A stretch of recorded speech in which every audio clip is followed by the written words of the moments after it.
ಒಂದು ಮಗ್ಗಿಯನ್ನು ಕೂಡಿಸುವ ವಿಧಾನವನ್ನು ನೋಡೋಣ. ಮಗ್ಗಿ 2 1 2 2 4 2 3 6 2 4 8 2 5 10 2 6 12 2 7 10 2 8 16 2 9 18 2 20. ಈ ಮಗ್ಗಿ ವಸ್ತು ಕೂಡಿಸಿ ಈಗ ನಾವು ಆನ್ಸರ್ ಕಂಡುಹಿಡಿಯೋಣ. 4 2 6 6 12 12 8 20 20 30 31 2 32 10 42 42 4 46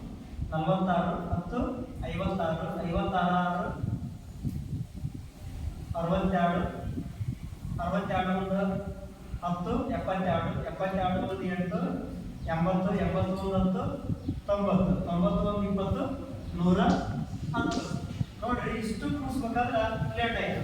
ಈಗ ನಾವು ಇದನ್ನ ಸರಳ ವಿಧಾನದಲ್ಲಿ ಮಾಡ್ತೀವಿ. 55 ನಂಬರ್ ತೆಗೆದುಕೊಂಡು ಮಗ್ಗಿ 2 ಐತಿ, ಈ 2ಕ್ಕೆ ಗುಣಿಸಿದಾಗ 2 5 10 ಕೈಲ 1 2 5 10 1 11 ಸೆಕೆಂಡ್ಸ್ ಒಳಗೆ ಆನ್ಸರ್ ಬಂತು.